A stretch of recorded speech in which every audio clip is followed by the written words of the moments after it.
بحب فيكم يرضينا بينا رضينا بالنبي لنا إماما وأنتم آله وبكم رضينا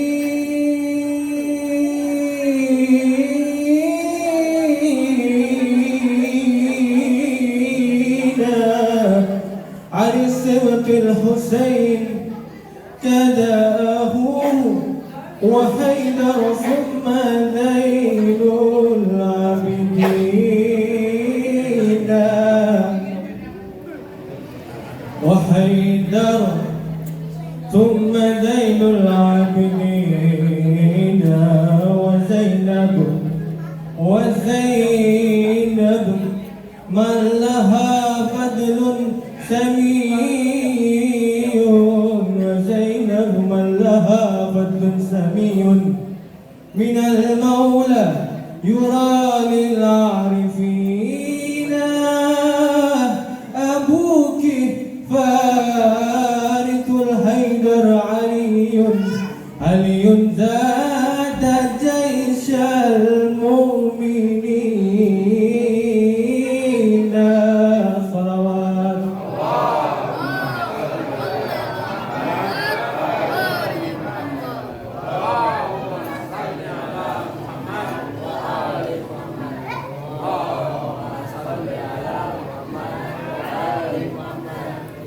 مولانا يا حسين مدد يا ابو زين العابدين مدد يا مولانا يا حسين مدد يا ابو زين العابدين مدد مدد مدد مدد مدد مدد مدد يا مولانا يا حسين مدد يا مولانا يا حسين مدد يا ابو زين العابدين مدد يا مولانا يا حسين مدد يا ابو زين العابدين مدد مدد مدد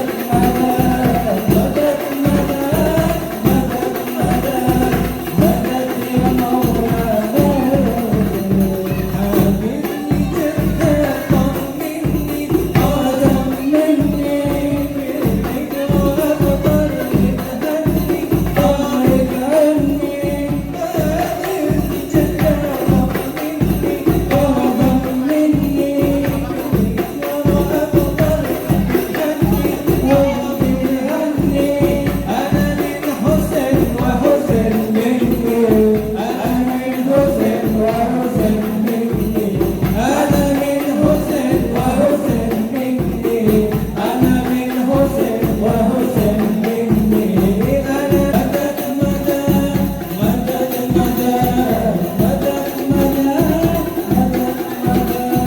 مدد يا مولانا يا حسين أفلح من صلى على محمد وآل محمد أعوذ بالله من الشيطان الرجيم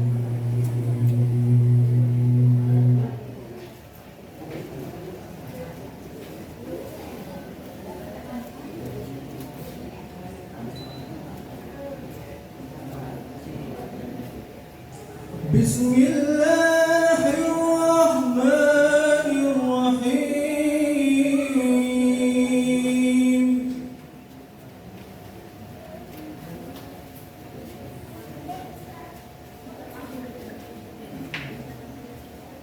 ولا تحسبن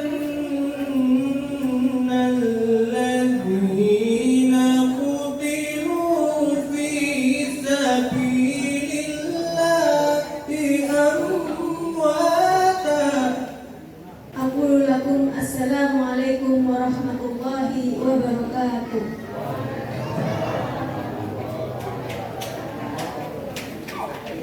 Segala puji bagi Allah atas segala nikmat dan hidayahnya, sehingga kita bisa berkumpul di tempat ini dengan keadaan sehat walafiat.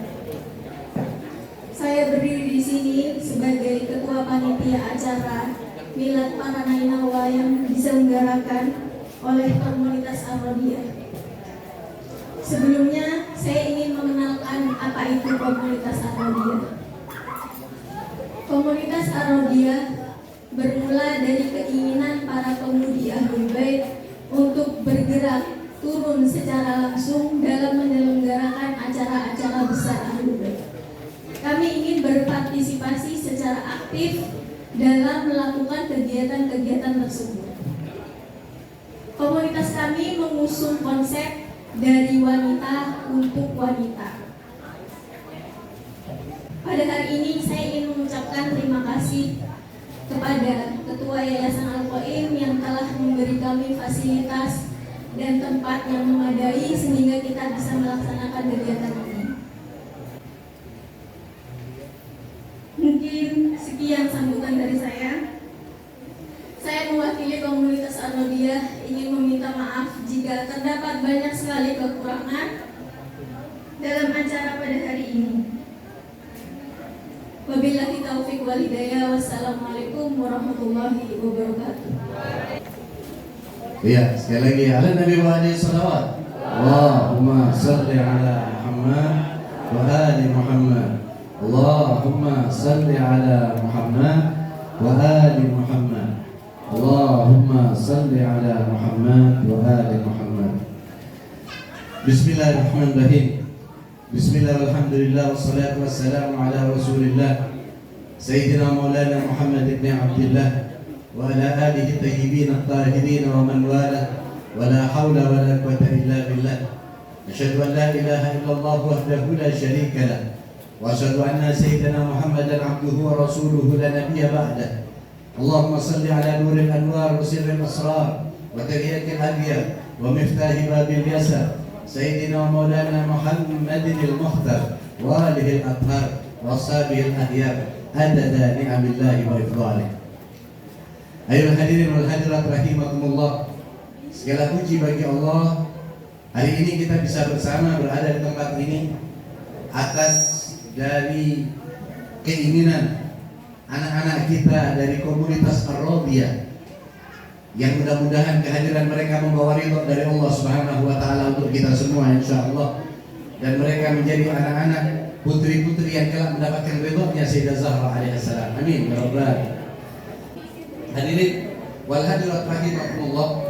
Kalau tadi saya mendengar bahwa tadi dilaporkan ketua panitia minta maaf kepada kedua orang tua bahwa anak-anaknya mungkin selama beberapa waktu ini sibuk dan mungkin meninggalkan rumah dan lain sebagainya untuk mempersiapkan acara ini. Saya sebetulnya kagum kepada ayah atau ibu yang hanya membiarkan anaknya ikut Ar-Rodiyah. Karena kalian sebagaimana Ummul Banin yang memberikan anak-anaknya untuk menghidupkan ajaran Ahlul Bait. Ummul Banin yang menggerakkan anak-anaknya, bahkan membiarkan anaknya syahid di jalan Allah agar ajaran Ahlul Bait, ajaran Rasulullah SAW bisa berkibar. Dan pada anak-anakku, kalian lihatlah ibu-ibu kalian. Ibu-ibu inilah atau bapak-bapak kalian yang berjuang mati-matian supaya kalian tetap komit di jalan Ahlul Bait alaihissalam dan mendorong kalian. Maka nanti saya minta kalian semua para anggota dari Ar-Rodiyah mohon restu kepada ibu-ibu kalian, kepada abah-abah kalian, dan insya Allah mereka akan mendorong kalian insya Allah. Hadirin wal hadirat rahimakumullah. Contoh dari 5 inilah yang akan kita ambil. Manusia yang dilahirkan di bulan Sya'ban, manusia-manusia agung. Dan kita jangan lupa bahwa 2 minggu ke depan pun kita akan memperingati miladnya Imam Zaman di sini insya Allah. Al-Imam Al-Mahdi Al-Muntadhar ajallallahu ta'ala farajahu syarif, yang itu kita tunggu kehadirannya, yang itu kita tunggu kemunculannya, yang itu yang kita semua akan berjuang di bawah benderanya. InsyaAllah 15 hari ke depan, karena tak pas tanggal 15 Sya'ban bersama Ustaz Muhammad bin Ali bin Syekh Bakar dari Bagim, kita akan meriahkan milad Imam Zaman Al-Mahdi Al-Muntadhar. Diharapkan semuanya kita berbuat untuk Imam Zaman alaihi salatu wassalam. Hadirin, mungkin mohon maaf kalau agak panjang apa yang saya sampaikan. Sekali lagi saya bangga kepada kalian wahai Ar-Rodiyah, anak-anak kita. Saya bangga kepada semua komunitas, kepada Pandu, kepada Peta, kepada semua komunitas.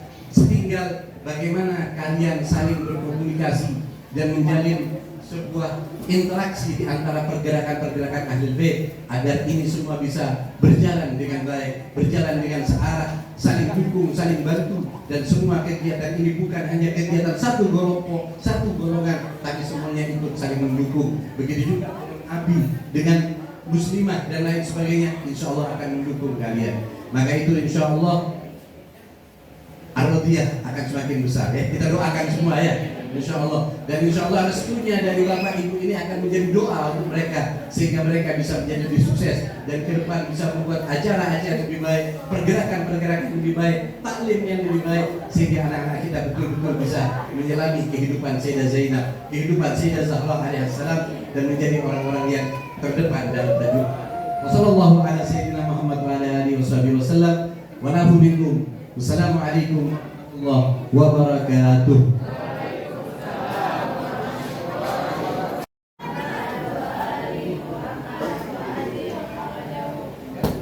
Assalamualaikum warahmatullahi wabarakatuh.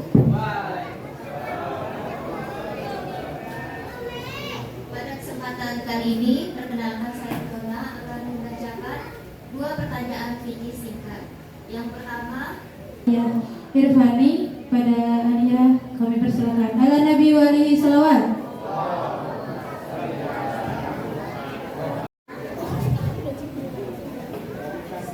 Bismillahirrahmanirrahim. Cahaya Nainawa, pantulan mentari tak menyurutkan langkah kaki untuk mendatangi tempat yang suci. Padang pasir gersang, puluhan syuhada hilang, ribuan air mata berlinang.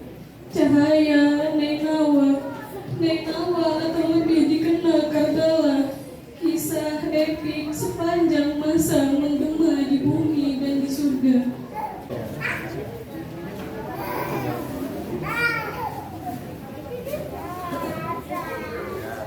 Sahabat sekalian, seperti kita ketahui, Sayyidah Zainab adalah sosok yang patut dipuji karena keberaniannya, ketabahannya, dan kebijaksanaannya dalam menghadapi cobaan dan tantangan kehidupan.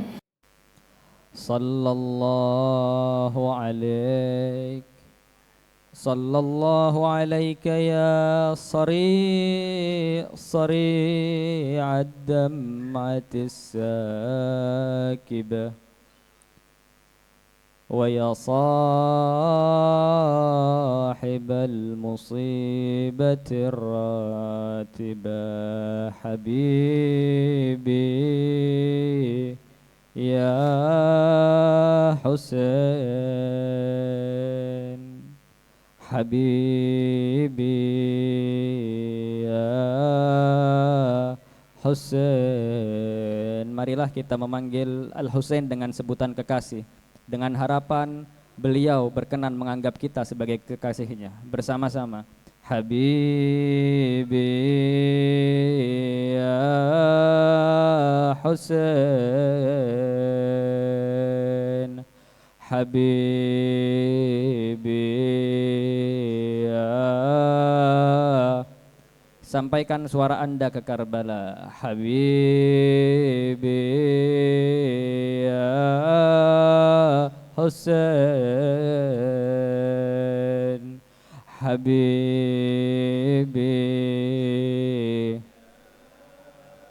Untuk sahibuz zaman, habibi ya Husain habibi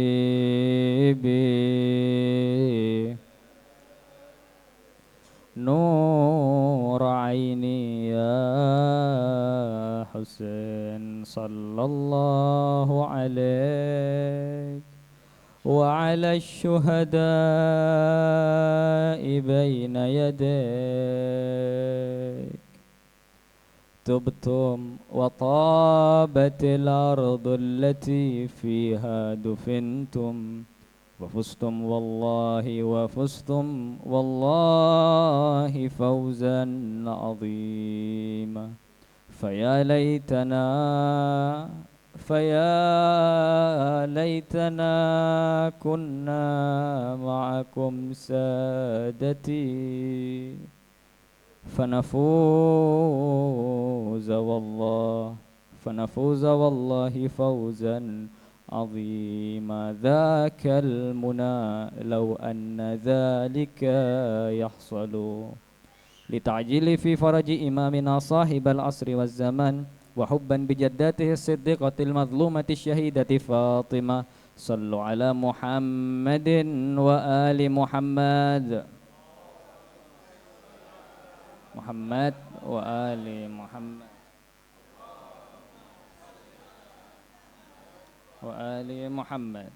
Allahumma salli ala Muhammad wa ali Muhammad. Sholawatnya ini kayaknya bukan sholawat orang yang sedang berbahagia, karena kita suasananya milad.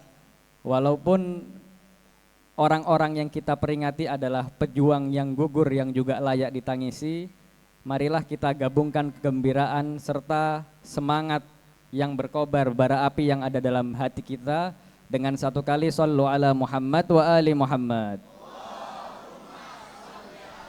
Muhammad wa ali Muhammad. Allah.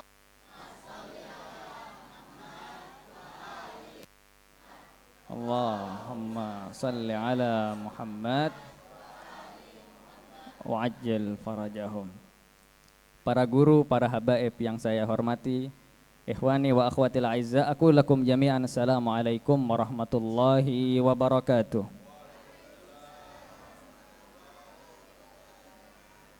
Qala Allah Ta'ala fi muhkami kitabihil karim, a'udzu billahi minasyaitonir rajim, bismillahirrahmanirrahim.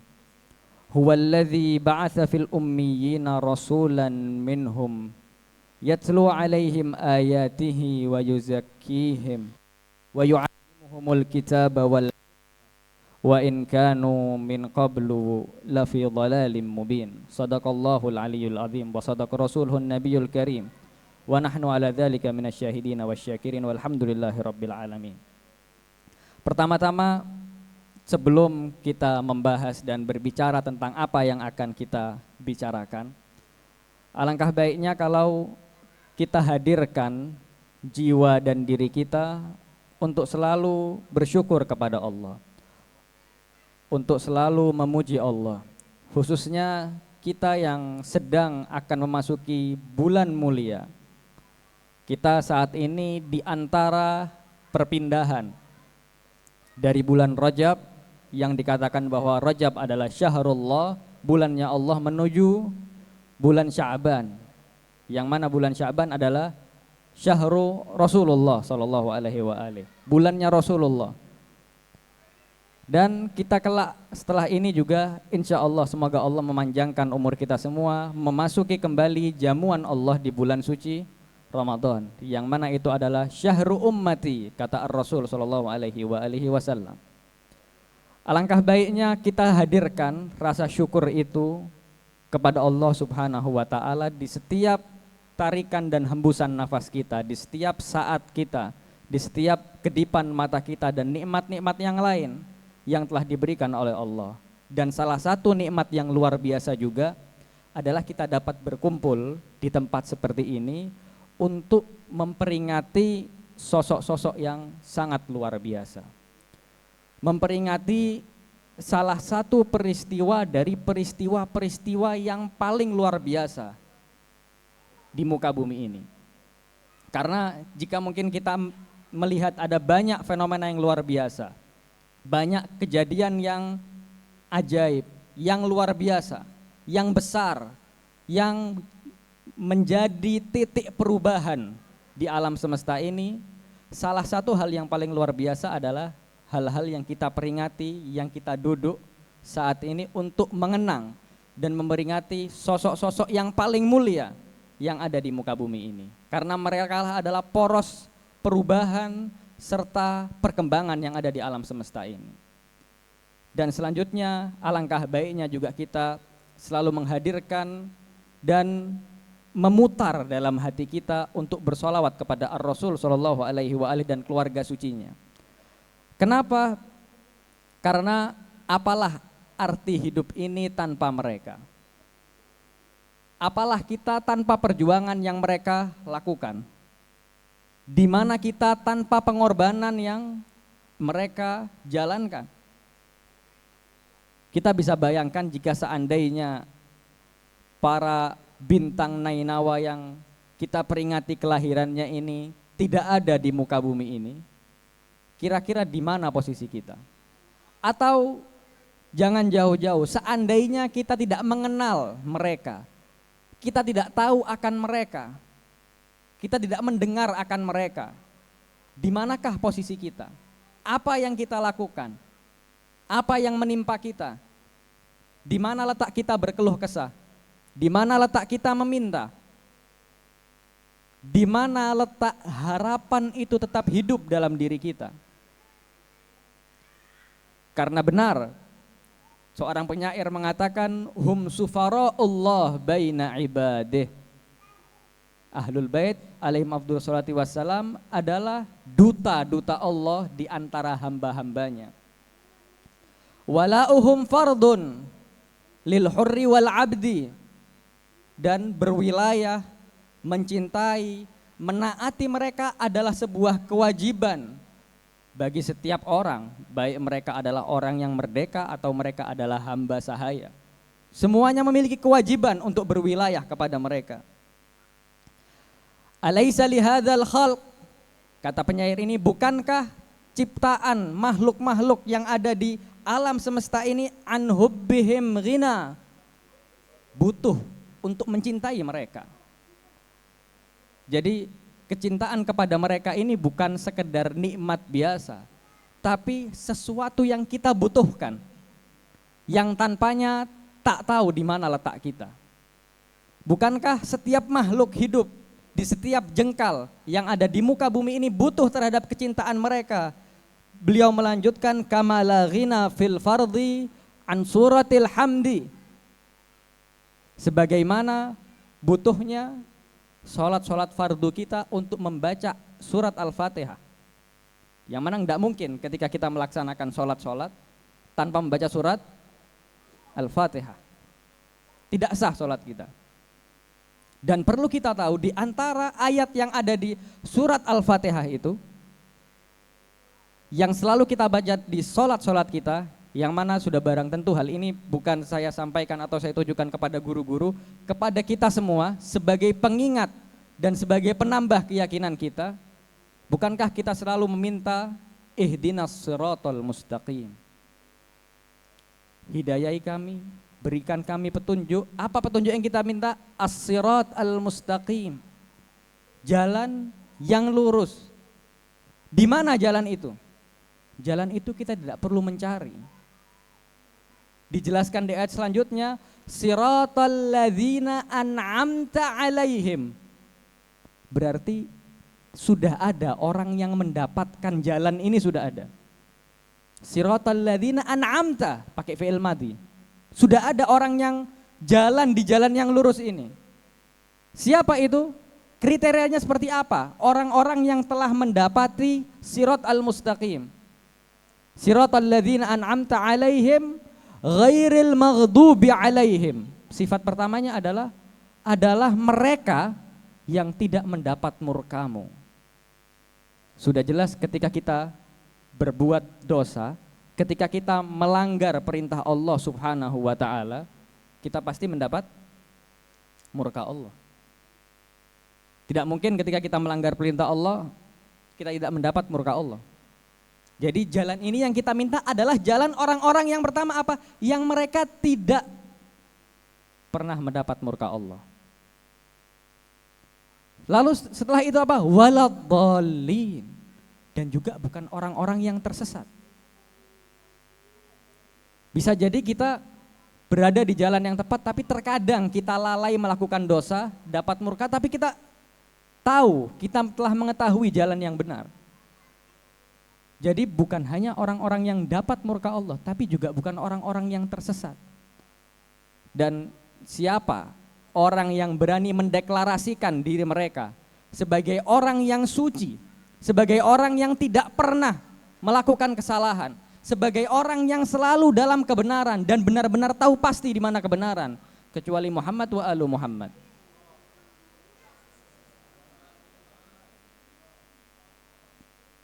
Sallu ala Muhammad wa ali Muhammad. Wa ali Muhammad tu'ajjil farajahum. Siapa selain mereka?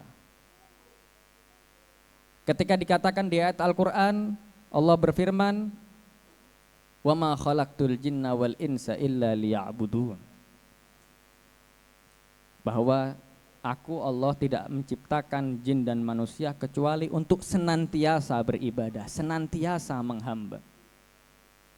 Pertanyaannya, apakah kita sudah menjadi hamba sejati? Padahal kalau kita melihat para anbiya, para aulia, as-salihin, dan para maksumin khususnya, Permintaan mereka adalah bagaimana mereka layak dianggap sebagai hamba Allah.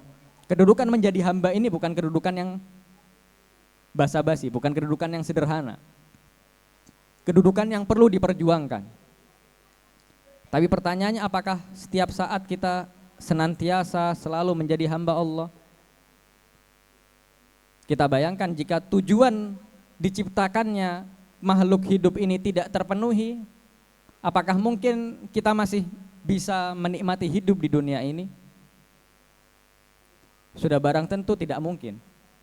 Kenapa kita masih bisa ada di dunia ini? Karena masih ada sosok yang senantiasa beribadah kepada Allah, yaitu Al-Imam Al-Mahdi ajalallahu ta'ala farajahu syarif, yang kita dinanti untuk siap menyambut kemunculan beliau. Penyair pun mengatakan, hum illatul ijadi nasson hum humu sirrul wujudi wa mal wujudu siwahumu. Mereka adalah sebab keberadaan ini.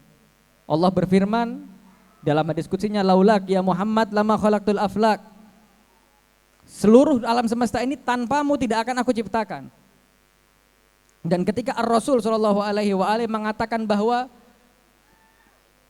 di ayat Al-Quran ketika Allah mengatakan dan berfirman, ketika hari mubahalah, qulna wa abna'ana wa abna'akum wa nisa'ana wa nisa'akum wa anfusana wa anfusahum. Jiwa Rasulullah adalah Ali bin Abi Thalib, maka jika wujud itu tidak akan ada tanpa Rasulullah, wujud itu juga tidak akan senantiasa ada tanpa Ali bin Abi Thalib. Begitu juga seterusnya. Sebagaimana beliau mengatakan, Husainun minni wa ana min Husain. Tanpa bintang Nainawa yang kita peringati saat ini, tidak mungkin juga alam semesta ini senantiasa ada, senantiasa eksis.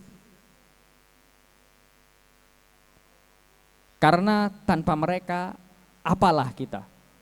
Di mana posisi kita dan di mana letak kita? Kita akan sedikit membahas beberapa hal yang berhubungan dengan manusia-manusia yang suci ini.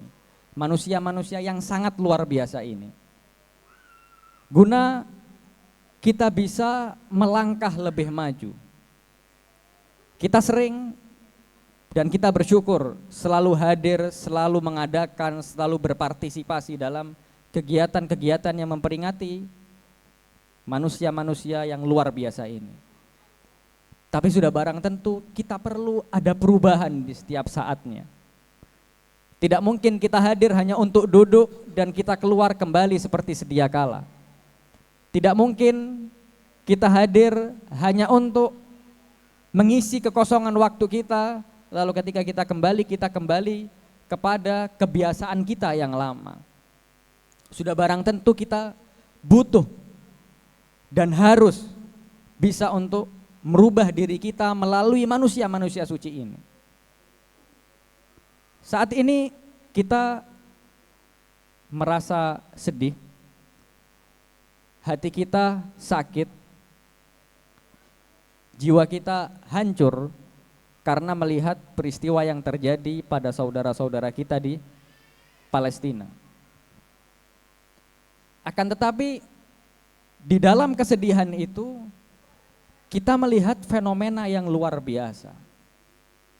Fenomena di mana ada kelompok-kelompok yang mereka berjuang mati-matian untuk membela rakyat Palestina.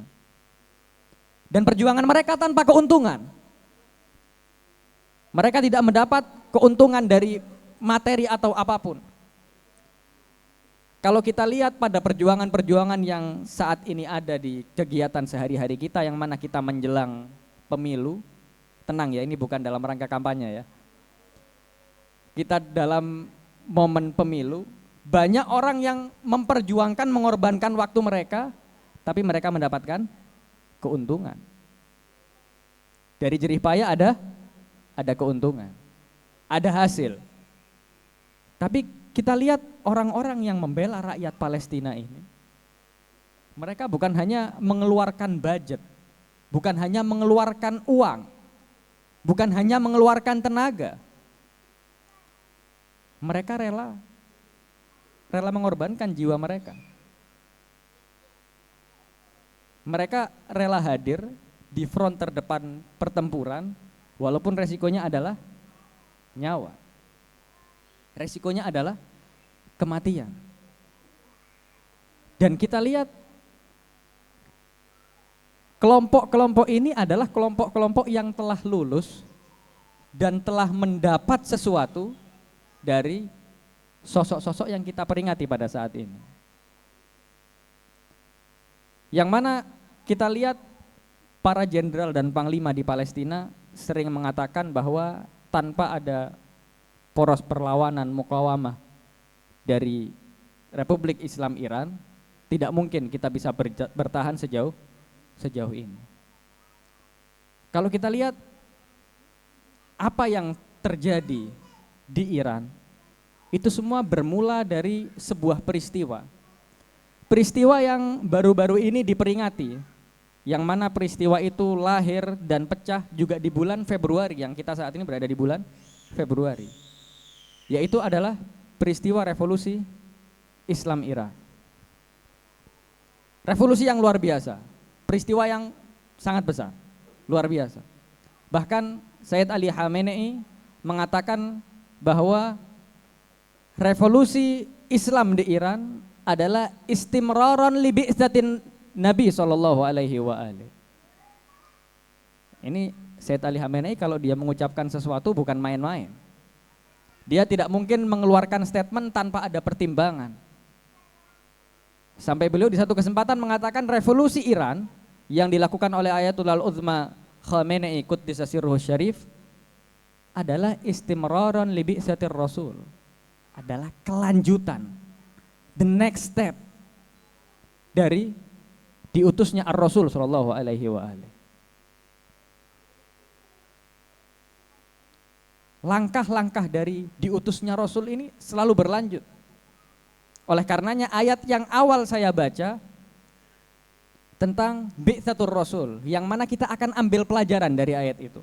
Kita akan ambil salah satu hal yang penting yang perlu kita pelajari dalam hal itu.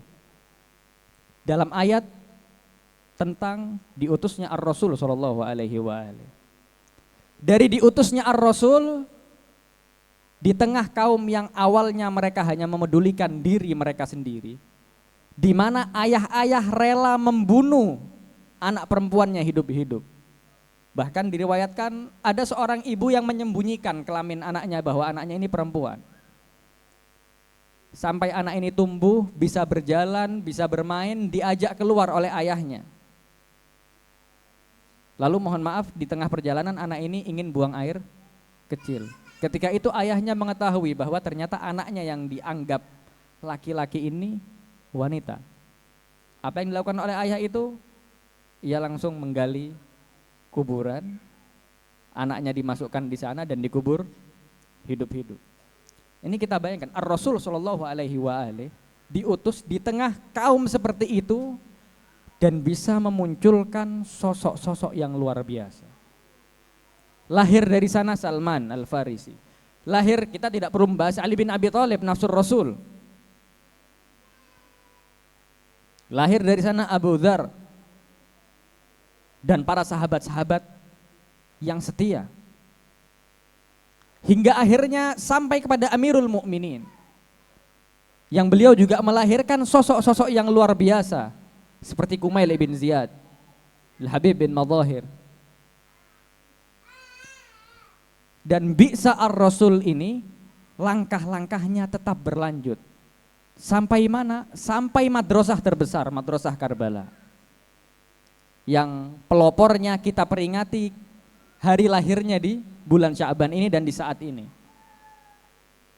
Dan kita lihat orang yang sudah lulus dari madrasah Karbala ini, kita ambil Ayatullah Al-Uzma Khomeini Quddisa Sirruhu Syarif, yang akhirnya saat ini dilanjutkan dan dipegang oleh Ayatullah Al-Uzma Khamenei. Mereka adalah orang-orang yang juga telah mendapat pelajaran dari madrasah Karbala. Dan revolusi perlawanan mukawamah yang ada pada saat ini adalah mereka yang telah belajar dari hal-hal itu. Sudah barang tentu pertanyaannya hanya satu. Apa yang membuat mereka bisa menjadi seperti itu? Apa yang membuat mereka rela mengorbankan bukan hanya harta benda, jiwa mereka? Karena itu adalah manifestasi dari ayat bahwasanya innallaha ashtara minal mu'minin anfusahum wa amwalahum bi anna lahumul jannah. Allah Subhanahu wa taala membeli dari orang-orang mukmin. Apa yang dibeli dan dibayar dengan surga itu yang pertama adalah anfusahum, jiwa mereka. Jadi tidak mungkin ketika kita tidak ingin memberikan jiwa kita kepada Allah, tapi kita ingin memberikan harta kita. Dan Al-Husain Ali Abdullah Sallallahu Alaihi Wasallam mengajarkan hal ini ketika beliau mengajak orang-orang untuk bergabung dengan kafilahnya. Ada yang mengatakan, ya Husain, maaf saya tidak bisa ikut, tapi saya punya pedang, saya punya kuda, bisa Anda bawain. Apa kata Al-Husain? Enggak, saya tidak butuh kuda, saya tidak butuh pedang, saya butuh jiwa. Jika Anda mau menyerahkan jiwa Anda, bergabung bersama saya. Bergabunglah bersama kami. Tapi jika tidak apa-apa, saya tidak membutuhkan kuda dan saya juga tidak membutuhkan pedang. Innallaha ashtara minal mu'minin anfusahum. Baru wa amwalahum bi anna lahumul jannah. Jadi percuma ketika kita ingin mengeluarkan jerih payah harta kita untuk Allah, tapi kita enggan memberikan jiwa kita untuk kebenaran. Dan hal ini yang akan kita pelajari. Kita kembali ke ayat. Allah Subhanahu wa taala berfirman, huwallazi ba'atha. Dialah Allah yang mengutus fil ummiyina rasulan minhum. Dari kaum ummi ini seorang utusan ar-rasul Muhammad sallallahu alaihi wa alihi minhum. Yang mana Muhammad juga bagian dari mereka. Dari Quraisy. Apa yang pertama yang dilakukan oleh ar-rasul? Yatlu alaihim ayatih wa yuzakkihim. Membacakan ayatnya, membacakan kitab Allah, menjelaskan tentang tanda-tanda Allah, wa yuzakkihim, membawa mereka untuk mensucikan dirinya, mendidik diri, mendidik budi pekertinya. Lalu apa? Wa yu'allimuhumul kitaba wal hikmah. Nah, di sini ada at-ta'lim yang ditingkatkan, ada pengajaran, ada pendidikan yang diangkat. Apa di situ? Wa yu'allimuhumul, yang pertama Alkitab, Al-Qur'an, yufassirul Qur'an. Ar-Rasul sallallahu alaihi wa alihi selalu menjelaskan tentang Al-Qur'an dan isinya. Apa maknanya, apa maksudnya. Tapi yang kedua ini yang luar biasa, wal hikmah. Dan juga mengajarkan hikmah. Atau kalau kita jelaskan dalam bahasa Indonesia mungkin bisa kita jelaskan, hikmah ini adalah kebijaksanaan. Maka orang-orang yang lulus dari madrasah Rasul adalah orang-orang yang harus menjadi makhluk yang hakim, yang bijaksana. Maka pembahasan kita saat ini, agar setidaknya kita, tidak mungkin hal ini bisa kita kupas dengan begitu detail untuk kita bisa memahami apa yang ada di hati orang-orang yang rela mengorbankan jiwa mereka, tapi setidaknya kita akan mendekat ke sana. Dengan apa? Kita akan mempelajari tentang wa yu'allimuhumul kitaba wal hikmah. Apa al-hikmah itu? Kita akan membahas tentang hikmah atau kebijaksanaan. Sebelum kita masuk, saya akan mengawali dengan sebuah hadis. Dan alhamdulillah saat ini kita diguyur oleh rahmat Allah. Kita akan mulai dengan sallu ala Muhammad wa ali Muhammad.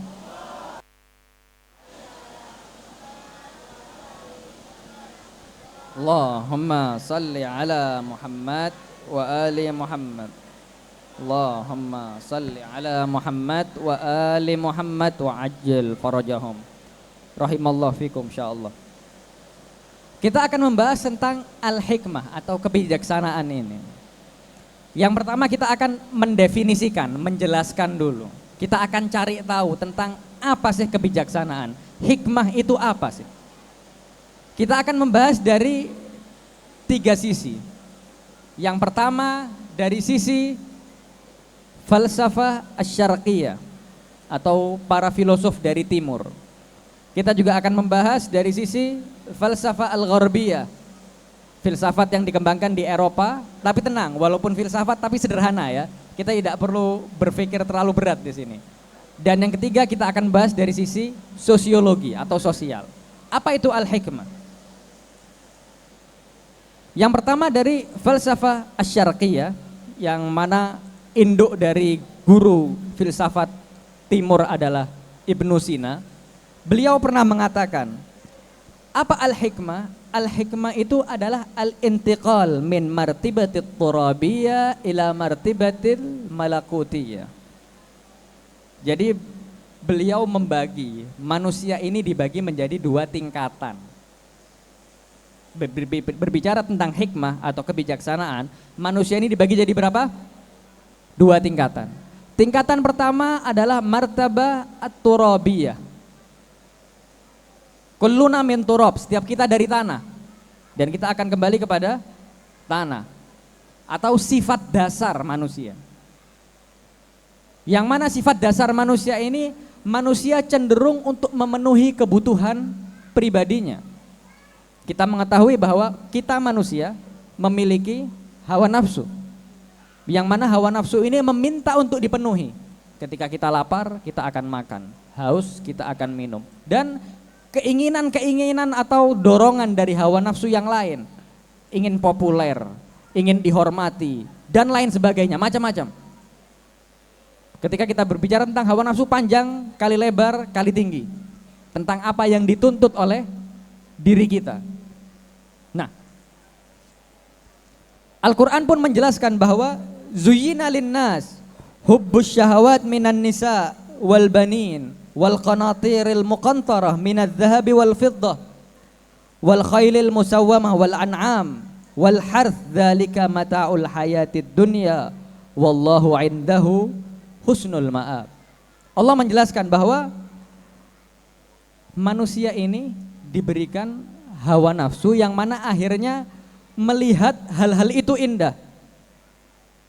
Cinta terhadap manusia, apa yang diinginkan. Jadi setiap keinginan ini bisa menjadi Tuhan kita. Bahkan kita lihat banyak orang yang rela melakukan apa saja demi apa? Keinginan atau tujuannya terjadi, terrealisasi.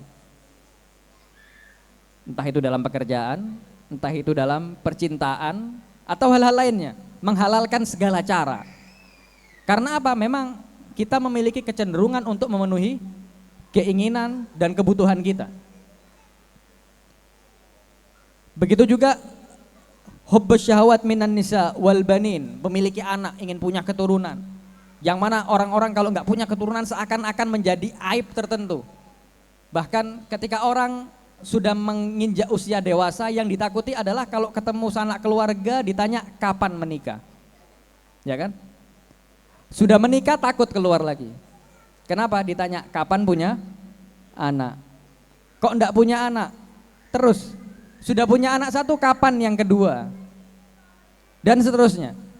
Akhirnya orang ingin bergerak memiliki ketakutan padahal mereka punya keinginan. Dan tidak jarang orang-orang enggan atau menunda keinginan mereka untuk menikah karena apa? Adanya tuntutan-tuntutan yang ada ini. Jadi seakan-akan kalau sudah menikah nggak punya anak ini kayak nggak sah pernikahannya loh, nggak begitu.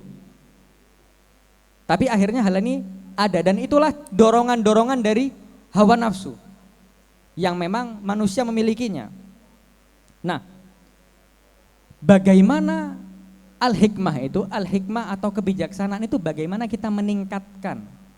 Yang mana tingkatan dasar kita adalah di marhalah turabiyah, tingkatan yang memang kita memenuhi kebutuhan-kebutuhan atau keinginan-keinginan diri kita kepada martibah malakutiyah, kepada tingkatan yang berbeda, tingkatan al-malakut.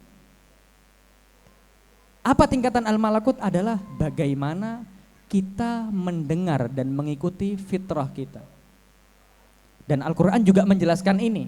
Selain Allah SWT menjelaskan bahwa zuyyina lil insan hubbus syahawat, Zuina linnas hubbus syahwat, bahwa kita memiliki hawa nafsu, memiliki keinginan-keinginan yang butuh untuk dipenuhi dan dorongan untuk memenuhinya, tapi ada sisi lain yang diberikan oleh Allah dalam diri kita.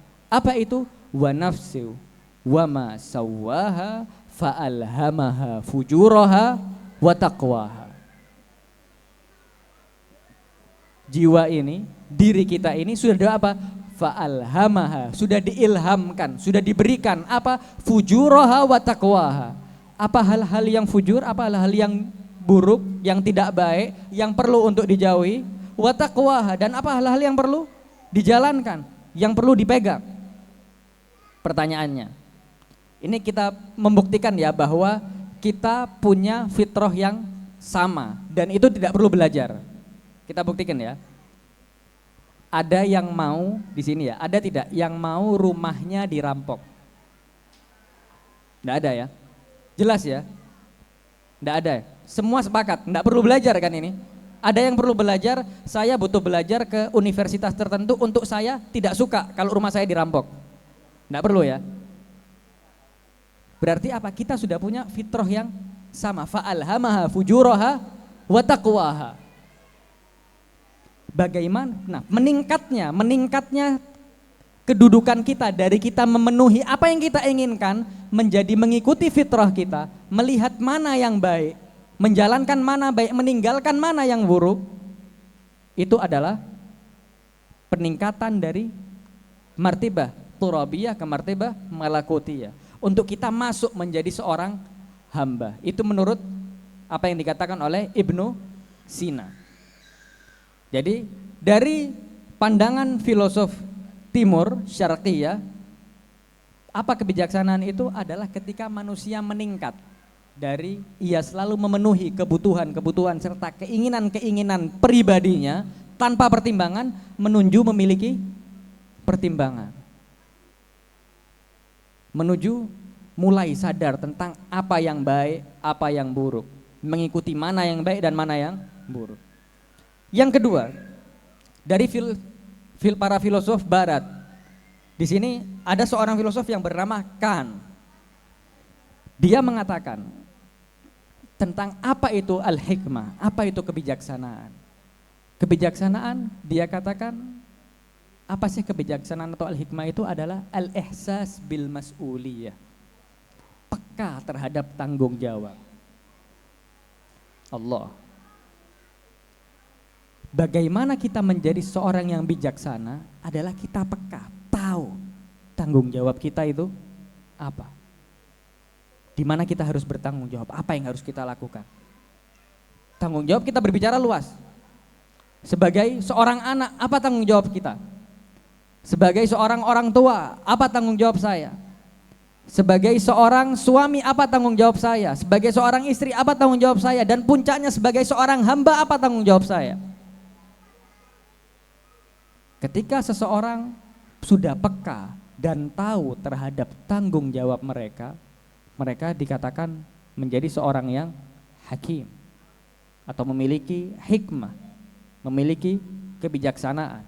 Dan faman utiyal hikmah faqad utiya khairan katsira. Barang siapa yang sudah mendapatkan al-hikmah ini dalam dirinya, maka telah mendapatkan kebaikan yang banyak.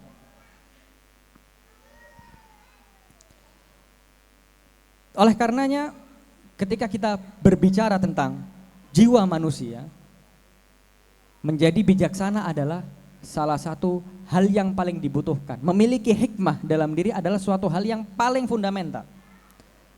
Dan yang ketiga, kita berbicara tentang dari segi sosial. Apa itu hikmah? Ada dua orang pemikir yang bernama Swart dan Kenneth Hart. Dia mengarang sebuah buku tentang hikmah yang luar biasa, yang mana dari segi sosial, apa sih hikmah itu, apa sih kebijaksanaan itu? Kebijaksanaan dia katakan adalah seni untuk menciptakan keseimbangan. Bagaimana orang bisa jadi seorang yang bijaksana, itu butuh seni. Adalah kreativitas atau seni untuk menciptakan keseimbangan. Apa maksudnya? Maksudnya bagaimana? Keseimbangan terhadap manusia, kita manusia, itu punya dua kecenderungan. Ini kita biar setuju ya. Betul atau enggak bahwa kita ini punya kedua kecenderungan. Yang pertama, dari sisi jiwa manusia, kita memiliki ego. Betul ya? Punya ego. Setiap orang punya ego. Ego ini apa? Ingin memiliki. Ego ini apa? Ingin diakui. Ego ini apa? Ingin berhasil. Atau bisa kita katakan, dia ingin kita manusia, kita ingin diri kita ini menjadi sosok yang luar biasa dalam hal apapun. Dan kalau kita kembali dari pendapat dari Ibnu Sina tadi, itu adalah apa? Marhala apa tadi? Marhala turabiyah. Kita punya kecenderungan untuk memenuhi ego kita, keinginan kita. Yang kedua, tapi manusia juga punya kecenderungan lain. Kita ini kalau kita berjalan ya, terus ngelihat ada orang butuh bantuan, mungkin nggak kita tetap jalan? Pasti kita berhenti, kita tanya butuh bantuan apa. Nah, manusia ini punya dua kecenderungan. Kecenderungan untuk memenuhi kebutuhannya dari egonya, tapi juga punya kecenderungan untuk membantu sesama, untuk memperhatikan sesama. Dan semua manusia seperti itu. Dan keseimbangan di antara keduanya, orang yang bisa menyeimbangkan keinginannya dengan membantu dan memperhatikan sesama adalah orang yang hakim. Orang yang bijaksana, orang yang punya hikmah dalam dirinya. Contoh, kita akan berbicara beberapa contoh. Contoh yang pertama, seorang dokter. Ketika datang padanya pasien, dan pasien ini punya penyakit yang mematikan, berbahaya. Kita bayangkan kalau dokter tiba-tiba bilang ke pasiennya bahwa oh, umur Anda sudah tidak lama Pak, sebentar lagi sepertinya Anda akan mati. Apa yang akan dirasakan oleh pasien itu? Kegelisahan, ketakutan, bahkan sebelum deadline-nya bisa jadi sudah dead duluan, ya. Karena apa? Punya kegelisahan, ketakutan, kecemasan terhadap kondisi dirinya yang dia sudah tidak lama lagi hidup di dunia ini. Dan yang mengatakan siapa? Ahli kesehatan, dokternya. Sebelum deadline bisa dead duluan dia. Karena apa? Punya kecemasan itu. Tapi ketika dokter itu memiliki kebijaksanaan, memiliki hikmah dalam dirinya, dia akan mencari bagaimana caranya pasien ini bisa menghindari pantangan-pantangan tanpa dia tahu bahwa umurnya sudah tak lama lagi. Benar jika dia mengatakan sejujurnya kebenaran, itu adalah fakta. Tapi fakta itu bisa membuat orang lain tersiksa. Dan hikmah adalah bagaimana membuat hal itu bisa difahami tanpa harus menyiksa dan menyakiti lawan bicaranya. Dan itu adalah seni. Itu adalah seni dalam bersosial. Bagaimana kita punya seni untuk menyampaikan sesuatu tanpa menyakiti yang lain. Contoh kedua, pernikahan. Pernikahan itu juga butuh seni. Butuh kreatif. Nggak mungkin kan pernikahan itu monoton terus, butuh kreatif kan. Jika seorang hanya ingin memenuhi kebutuhan pribadinya, saya menikah pingin pasangan yang cantik, pasangan yang tampan, yang gagah, yang kulitnya mulus, glowing ya kalau bahasanya sekarang, atau apapun itu. Kalau itu hilang selesai. Karena apa? Hanya mementingkan keinginannya, egonya. Tapi ketika kita berbicara tentang hikmah, tentang kebijaksanaan, kita tidak bisa membatasi hal itu hanya di sana. Membangun rumah tangga kita butuh kelanggengan, kita butuh sakinah, butuh ketenangan.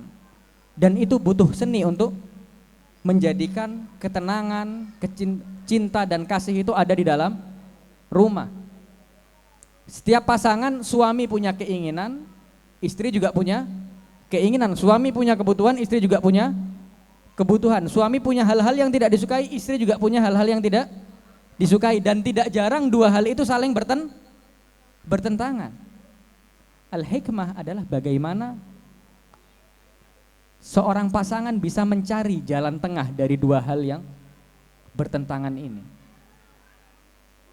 Dan itu butuh seni, butuh kreatif. Dan contoh selanjutnya yang terakhir, dalam ibadah ini juga butuh seni. Kita ibadah ini, kita menjalani ibadah, sholat, puasa, ngaji dan lain sebagainya, itu juga butuh kreativitas, butuh seni juga. Contoh.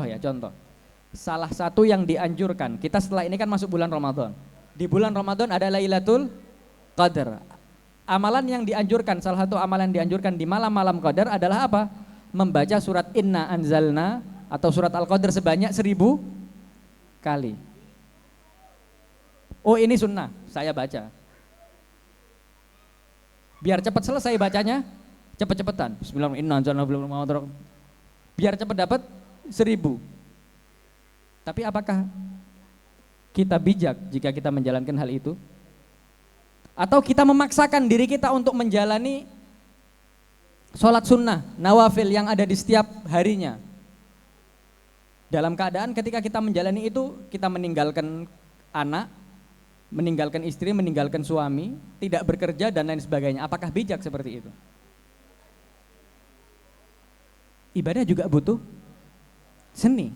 Apa yang dikatakan oleh Allah Subhanahu wa taala tentang orang mukmin yang berhasil? Al-Qur'an menjelaskan, qad aflahal mu'minun. Sungguh telah berhasil orang-orang yang beriman.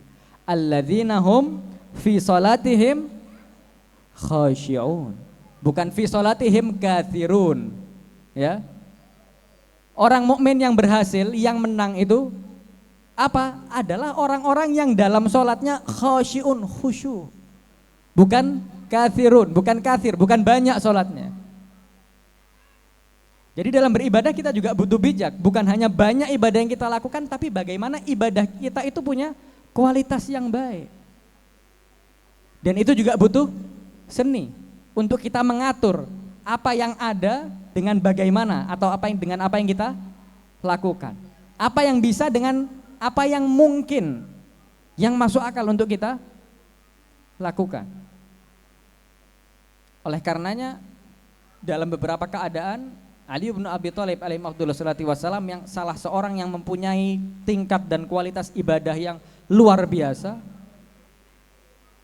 mengajarkan bahwa dalam beberapa keadaan beliau mengatakan, kalau Anda lapar, makan dulu baru sholat. Daripada kita sholat tapi kepikiran cepet-cepetan buat makan, tidak bijaksana. Oleh karenanya dalam ibadah pun kita butuh bijaksana. Oleh karenanya Al-Quran pun, Ar-Rasul pun salah satu apa yang harus diajarkan, wa yu'allimuhumul kitaba wal hikmah. Karena tanpa hikmah, tanpa kebijaksanaan, hidup manusia bisa kacar-kacir. Setelah kita tahu definisi kebijaksanaan ya dari filsafat timur, barat, ilmu sosial yang sudah kita bahas panjang kali lebar barusan, untuk mempersingkat waktu kita masuk ke beberapa hal yang juga penting. Dan ini kita semakin mendekat tentang apa sih rahasia di balik orang-orang yang mampu dan mau mengorbankan jiwa mereka. Demi apa? Demi kebenaran, demi kebaikan. Dan itu mereka jalankan bukan hanya sekedar menjalankan kewajiban. Kita lihat puncak seni dalam ibadah. Salah satu puncak seni dalam ibadah yang dilakukan oleh Aqilatu Bani Hashim, Sayyidatuna Zainab alaihi afdhalus salati wassalam. Ini butuh seni ya. Dengan peristiwa yang beliau alami, bahkan Zainab al-Kubra ini, dari musibah yang beliau alami ini, ketika beliau kembali ke Madinah, saudaranya Muhammad al-Hanafiyah tidak mengenal wajah beliau. Kita bayangkan seandainya mungkin kita berpisah dengan saudari kita, sanak keluarga kita, 5 tahun, 10 tahun, ketemu kembali ingat dia Allah. Atau ponakan kita yang tinggalnya mungkin jauh, Setelah dewasa ketemu, ya Allah sudah besar sekarang, kita masih mengingat wajahnya. Sayyidatuna Zainab beberapa setelah peristiwa Karbala, ketika beliau kembali ke Madinah, saudaranya Muhammad al-Hanafiyah sampai mengatakan, keluarkan, ada wanita ajnabi di sini. Ada wanita yang bukan mahram. Ali Zainul Abidin mengatakan, wahai paman yang mana? Di sini bukankah ini semua adalah wanita Rasulullah? Itu siapa dia? Aku tidak mengenalinya. Wahai paman, dia Zainab. Kita bayangkan beratnya musibah beliau sampai saudara tak mengenal saudarinya. Bukan dalam hitungan tahun, hitungan bulan. Tapi kita lihat seni ibadah beliau, salamullah ala Zainab. Apa yang beliau katakan ketika ditanya, ma ra'aitu illa jamila Allah, Allah ya Zainab. Kita melihatnya sebagai musibah, kita melihatnya sebagai hal yang menyakitkan. Tapi beliau mengatakan, ma ra'aitu illa jamila Allah. Keindahan. Bagaimana musibah jadi keindahan?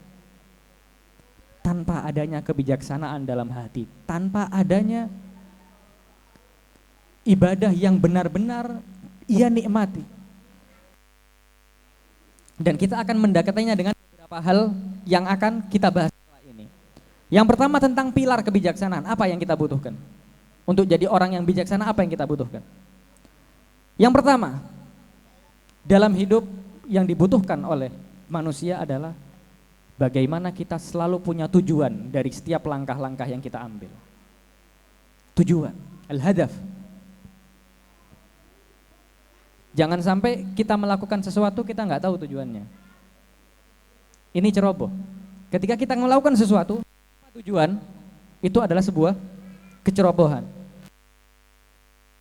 Rasul Shallallahu Alaihi Wasallam pernah mengatakan kepada salah satu sahabatnya yang paling luar biasa, Abu Dzar. Beliau berkata, ya Abu Dzar. Pesan Rasul kepada Abu Dzar, ya Abu Dzar, wahai Abu Dzar. Apa yang dikatakan oleh Rasulullah? Idza hamamta bi amrin fatadabbar aqibatah.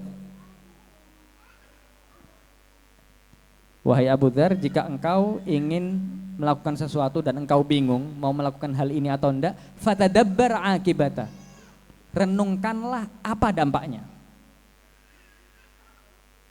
Setiap ingin melakukan sesuatu, fatadabbar aqibatah, renungkan.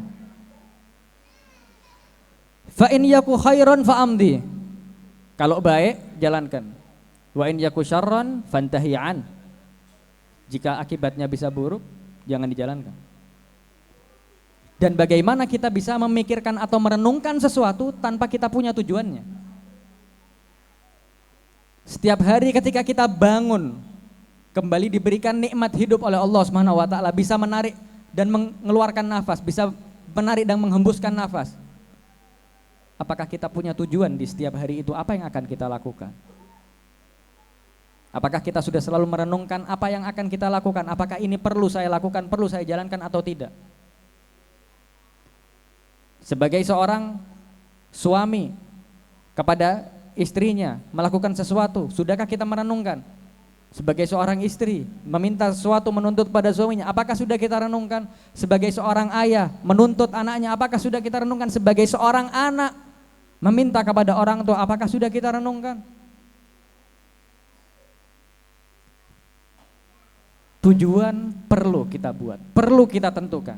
Di setiap keadaan kita harus punya tujuan dan kita harus punya alasan terhadap tujuan yang kita lakukan. Ini adalah pilar pertama untuk menjadi kebijaksanaan. Jadi ukurannya gampang. Ketika kita melihat dalam sebuah keadaan kita tidak punya tujuan, berarti kita perlu merubah untuk punya tujuan. Yang kedua, Amirul Mukminin pernah berkata, beliau berkata minal hikmah, termasuk dari kebijaksanaan. Apa? An la tunazi man fauqak. Engkau tidak menyentuh atau tidak melawan orang yang berada di atasmu. Maksudnya apa? Kalau kita tahu ada orang ini, oh dia lebih kuat dari saya, ya, jangan macam-macam. Nggak usah berlaga sok jagoan. Ketika orang ini derajatnya di atas saya, orang tua, ya jangan kurang aja. Selanjutnya beliau melanjutkan wala tastadzil man dunak. Jangan merendahkan yang di bawahmu. Jangan kita menghinakan orang yang memang kualitasnya di bawah kita secara kualitas, jangan direndahkan. Karena memang kualitas Anda jauh lebih tinggi. Ketika memang kedudukan Anda lebih tinggi, seorang suami jangan menghinakan istrinya yang kedudukannya harus taat kepada suami, jangan merendahkan. Sebagai orang tua, jangan seenaknya kepada anaknya. Dan selanjutnya wala tata'ata ma laisa qudratak. Dan jangan memberi atau melakukan atau ikut dalam sesuatu yang di luar kemampuan. Nah, apa berarti pilar kedua dari kebijaksanaan ini apa? Kita bisa membaca atau melihat situasi. Bisa membaca situasi. Situasi keadaan seperti apa? Sebelum melakukan, kita harus lihat dulu apa situasinya. Di mana posisi kita? Di mana letak kita sebelum kita bertindak? Kita akan mempercepat yang ketiga. Yang ketiga adalah kita punya keselarasan atau bisa melihat dengan maslahat yang akan terjadi. Contoh, biasanya orang kalau kerja dapat untung seneng ya. Akhirnya apa? Pengen dapat lebih lagi. Dapat lebih seneng. Pengen lebih lagi akhirnya rugi. Sering kan begitu ya? Jadi manusia ini selalu ingin more and more and more, lagi dan lagi. Gampang kecanduan. Jadi kecanduan bukan cuma sama nikotin ya, kecanduan ini bisa banyak hal. Hal-hal yang kita inginkan dapat, pengen lebih. Dapat lebih, oh pengen lebih lagi. Dapat lebih, oh pengen lebih terus, enggak ada puasnya. Nah, hikmah adalah bagaimana kita bisa melihat kita kalau sudah lebih ini tanggung jawab kita sudah terpenuhi belum? Apakah dengan kita mendapat lebih, contoh dalam bekerja, dengan kita mengorbankan waktu untuk mendapatkan lebih dan lebih, apakah keluarga saya terperhatikan?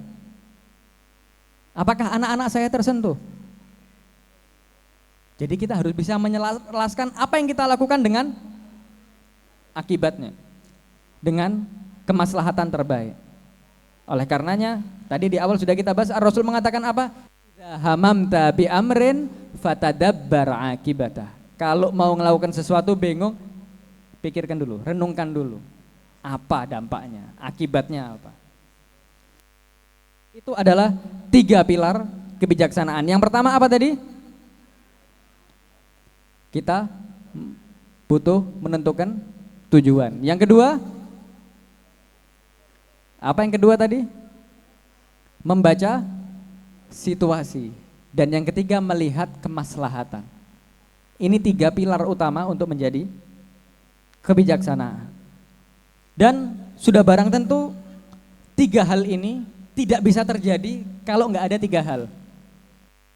Jadi punya tujuan. Kita bisa membaca situasi. Kita bisa membaca kemaslahatan. Itu tidak bakal terjadi, tidak mungkin terjadi kalau nggak ada 3 hal. Yang pertama, belajar dari pengalaman. Al-khibrah atau pengalaman. Kita kan hidup ini sudah banyak hal yang kita lalui. Mungkin kita bisa lihat bagaimana kita melakukan sesuatu tanpa tujuan, tanpa membaca situasi, tanpa melihat kemaslahatan, apa dampaknya bagi kita. Pengalaman ini perlu kita lihat. Dan pengalaman ini salah satunya adalah kita duduk di majelis-majelis seperti ini, kita belajar dari orang-orang yang luar biasa, yang pernah menjalani hal-hal dan sesuatu yang lebih luar biasa dari kita. Yang mana titah dan perilaku mereka dari Allah Subhanahu wa taala. Wa ma yantiqu 'anil hawa in huwa illa wahyun yuha. Perlu kita selalu belajar dari pengalaman. Yang kedua, kita butuh adanya tekad yang kuat dalam diri kita. Jangan berbicara tentang mengorbankan jiwa. jika tak punya tekad yang kuat terhadap kebenaran. Maka kita perlu mempelajari tentang apa kebenaran yang kita jalani saat ini. Kita perlu pelajari kenapa kita berwilayah kepada Ahlul Bait. Kita perlu benar-benar yakin kenapa kita mencintai Ar-Rasul dan keluarga sucinya. Kita perlu mempelajari kenapa kita rela untuk selalu menanti kemunculan sosok yang bahkan kita tak pernah bertemu dengannya. Jika kita rindu terhadap seorang kekasih yang mungkin kita pernah bertemu, lalu lama tak bertemu, kita ada waktu yang ditentukan, di minggu depan saya akan datang ke kota Anda. Kita siapkan, kita sambut. Tapi yang kita nanti ini sosok yang kita tidak tahu kapan munculnya, dan bahkan kita nggak pernah bertemu siapa ia, seperti apa rupanya. Tidak mungkin kita nggak punya tekad yang kuat. Tanpa tekad yang kuat nggak mungkin kita bisa melakukan hal ini. Dan ini tekad ini perlu kita cari tahu, perlu kita pelajari, perlu kita gali. Dan yang ketiga adalah kesadaran. Kita harus punya awareness, kita harus sadar. Kita harus sadar akan apa? Akan posisi kita dalam kehidupan. Sebelum saya masuk pada kesimpulan, saya akan tutup dari sebuah riwayat yang disampaikan oleh Al-Imam Al-Kazim alaihi afdhulus salati wassalam. Beliau mengatakan, wajadtu ilman nas fi arba. Ini seorang maksum, beliau berkata, ilmu manusia ini yang aku dapat ada 4 hal. 4 hal. Ya, ini bukan 01, 02, 03, 04 ini ya. Ini 4 hal. Ilman nas fi arba, ada 4. Apa yang pertama? Al-awwal an ta'rifa rabbak. Pertama, bagaimana engkau tahu dan kenal pada Tuhanmu. An ta'rifa rabbak. Ini yang pertama. Tanpa ini kita nggak bisa lanjut ke fase-fase dan tingkatan-tingkatan selanjutnya. Kenapa kita butuh tahu Tuhan kita? Kenapa Amirul Mukminin sampai mengatakan man arafa nafsahu faqad arafa rabbah. Wa man arafa rabbah arafa kulla syai'. Kenapa orang butuh tahu diri, tahu Tuhan untuk mengenal segalanya? Kita kembali dengan membaca situasi tadi. Kita harus tahu posisi kita ini di mana. Kita harus sadar kita ini lahir dalam keadaan seperti ini punya kita atau kita diberi. Ada yang merasa pernah pesen bentuk mata, bentuk hidung, model rambut? Ada yang pernah? Kalau ada mau minta tahu outletnya di mana, kita mau pesen juga ya. Kalau memang tidak ada berarti semuanya pemberian kan? Berarti ada yang memberi.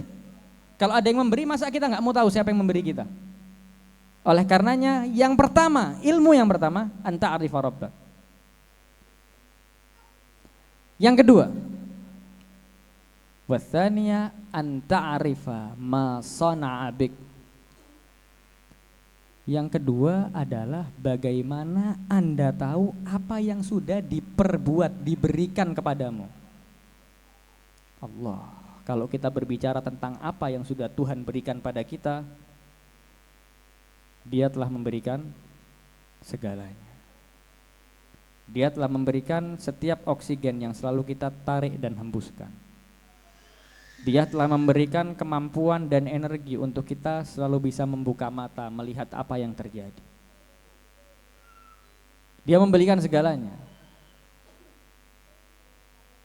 Setiap kita bangun dari tidur kita dan kita masih bisa melihat, membuka mata, berjalan, tertawa, menangis, semua itu adalah pemberian Tuhan. Kenapa sih kok kita perlu tahu apa yang telah diberikan, apa yang telah diperbuat Tuhan kepada kita? agar kita sadar posisi kita harus seperti apa. Agar kita tahu bahwa semua yang kita miliki ini milik Tuhan, pemberian Tuhan. Mungkin tidak kita memperlakukan pemberian ini bertentangan dengan keinginan yang memberinya. Dan untuk bisa melakukan ini butuh apa? Butuh al-hikmah, butuh kebijaksanaan, butuh tadabbur, butuh tahu, butuh sadar bahwa yang saya punya ini adalah milik Allah. Dan Allah tidak ingin saya melakukan hal-hal ini.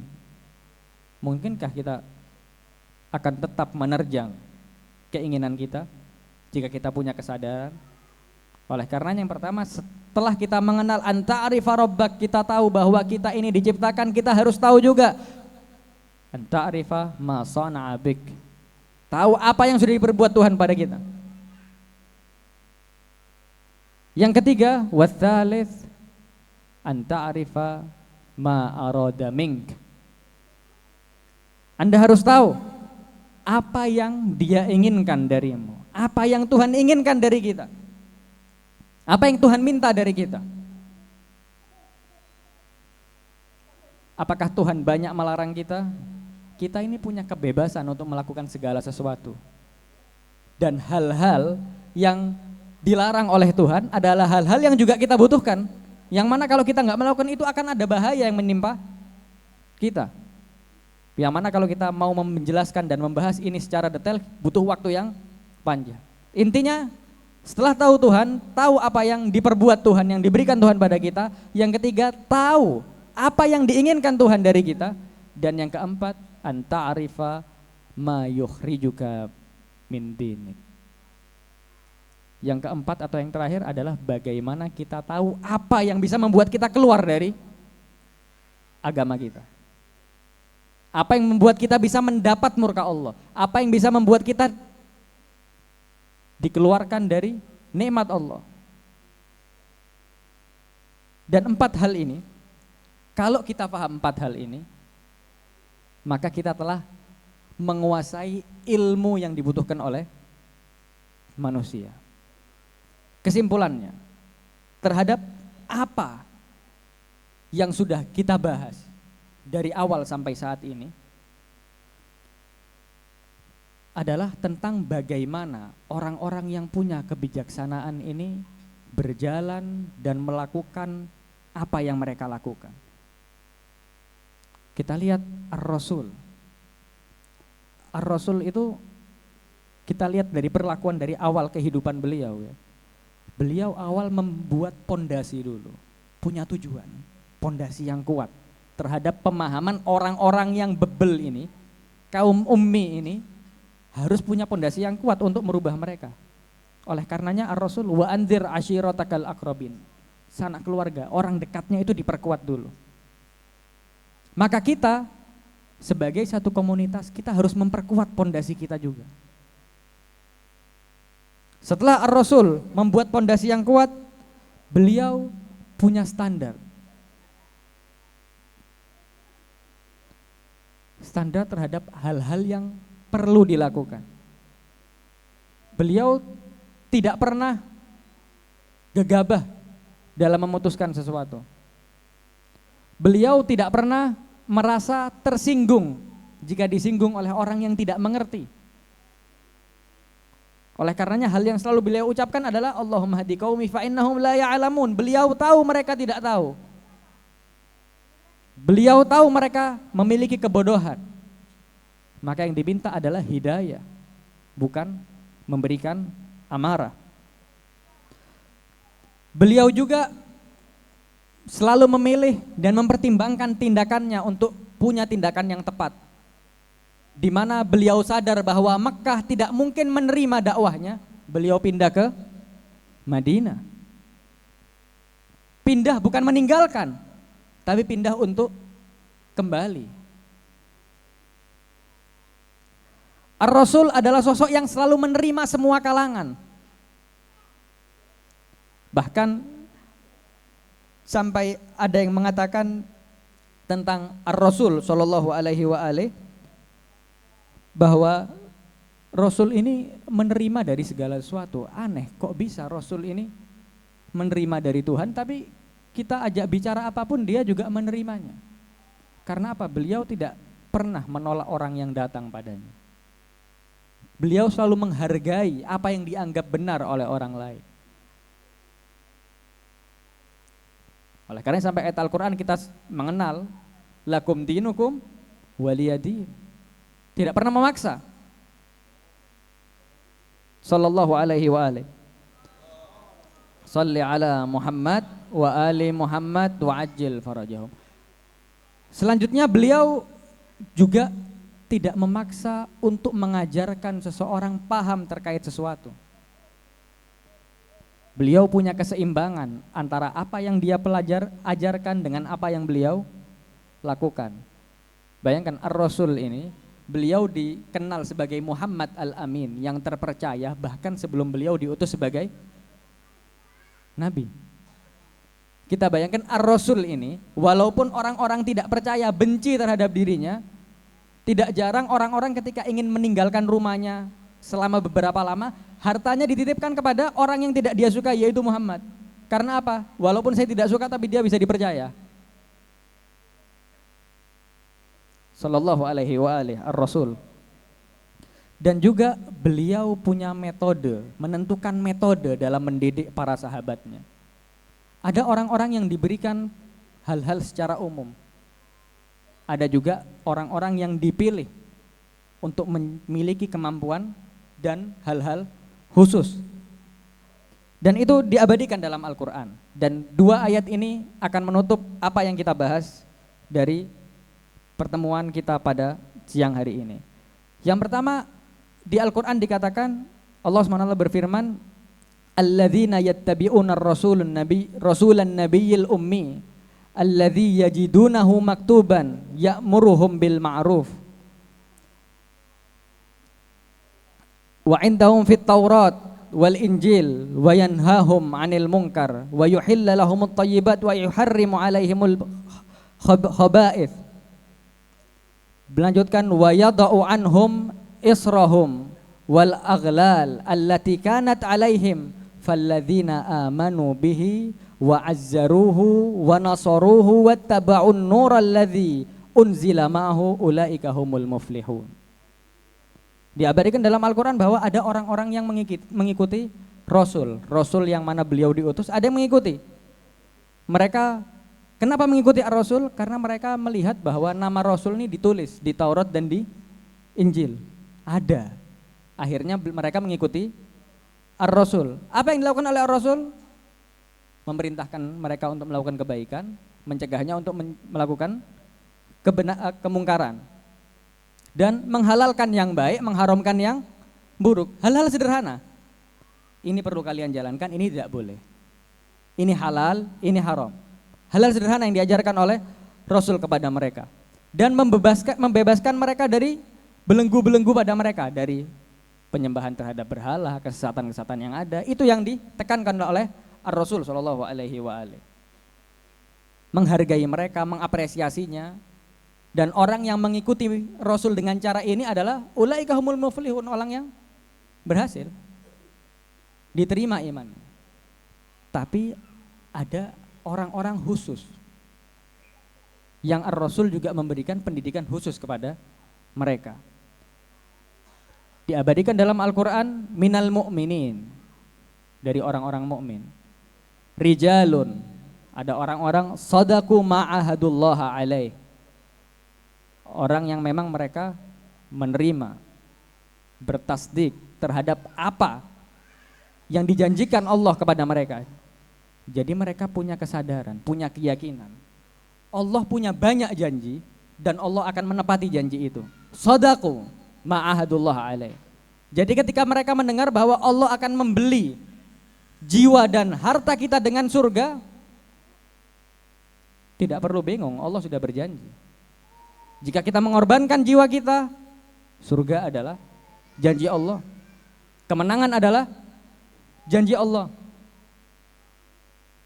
Sadaqu ma'ahadullah alaih. Faminhum man qadha nahbah wa minhum man yantadhir wa ma baddalu tabdila. Ada yang menjalankan tugasnya, ada yang menunggu, tahu keadaan, tahu situasi. Ini orang-orang khusus yang diberikan pendidikan khusus oleh Ar-Rasul sallallahu alaihi wa alihi. Nah, orang-orang khusus ini yang akhirnya benar-benar bisa paham tentang esensi dari perjuangan dan membela kebenaran. Karena apa? Mereka shadaku ma'ahadullah alaih, percaya terhadap janji Allah. Mereka orang yang benar-benar tahu siapa Tuhannya, apa yang diperbuat oleh Tuhan padanya, apa yang diinginkan oleh Tuhan. Mereka sadar tentang janji-janji Tuhan. Dan mereka berkomitmen, bertanggung jawab terhadap hal itu. Oleh karenanya mereka rela memberikan segalanya. Mereka rela mengorbankan segalanya. Karena apa? Mereka sadar, tahu apa yang mereka lakukan. Mereka benar-benar paham. Makanya kita nggak perlu heran orang-orang yang diberikan pendidikan oleh Al-Husain dan Al-Husain memberikan tawaran, man lahiqa bi istushhid. Jadi orang-orang yang ikut bersama Imam Husain itu dari awal sudah tahu, barang siapa yang bergabung denganku, man lahiqa bi istushhid, yang bergabung mati. Wa man lam yalhaq bi, dan yang tidak bergabung ikut bersamaku, lan yudrikil fatah, tidak akan pernah merasakan al-fatah, kemenangan. Kenapa mereka ikut? Shadaku ma'ahadullah alaih. Mereka sadar, mereka tahu janji Allah kepada mereka. Mereka tahu bahwa Al-Husain adalah kepanjangan titah dari Ar-Rasul. Mereka tahu apa yang dikatakan oleh Ar-Rasul adalah wahyu yang tidak berasal dari nafsunya. Begitu juga yang dikatakan oleh Al-Husain. Oleh karenanya mereka rela untuk man lahiqa bi ustushhid, ini mereka rela. Karena apa? Wa man lam yalhaq bi lam yudrikil fatah, tidak akan mendapatkan kemenangan. Dan itulah hal atau sekelumit dari rahasia kenapa kok kita lihat ada kelompok-kelompok yang rela mengorbankan banyak hal demi apa? Demi membela orang yang terzolimi, demi membela kaum yang tertindas, walaupun tak semadhab, walaupun tak sealiran dan tak sekeyakinan, tapi punya keyakinan terhadap pembelaan terhadap kaum-kaum yang tertindas. Dan ketika kita memiliki kesadaran ini, kita bisa renungkan, memikirkan, dan mengambil tindakan dari hal-hal yang kita miliki, maka kita bisa mengambil posisi itu. Memang benar mereka di sana sudah berjuang, mereka mengorbankan jiwa mereka. Tapi ayat yang sudah kita baca tadi, faminhum man qadha nahbah. Ada orang-orang yang memang sudah waktunya untuk dia menjalankan tugasnya. Tapi boleh jadi kita termasuk wa minhum man yantazir. Di situ ada orang-orang yang siap menunggu. Jika dibutuhkan kita akan terjun ke sana. Dan kita selama menunggu kita akan melakukan apa yang menjadi tugas dan kewajiban kita. Apa yang bisa kita lakukan untuk membela keluarga kita dan saudara kita di Palestina dari sini, itu yang akan kita lakukan. Dan karena itu kita berminta kepada Allah semoga dengan diamnya kita di sini di tempat yang aman, kita menjadi termasuk golongan orang-orang yang wa minhum man yantazir wa ma baddalu tabdila wal afu minkum. Wassalamualaikum warahmatullahi wabarakatuh.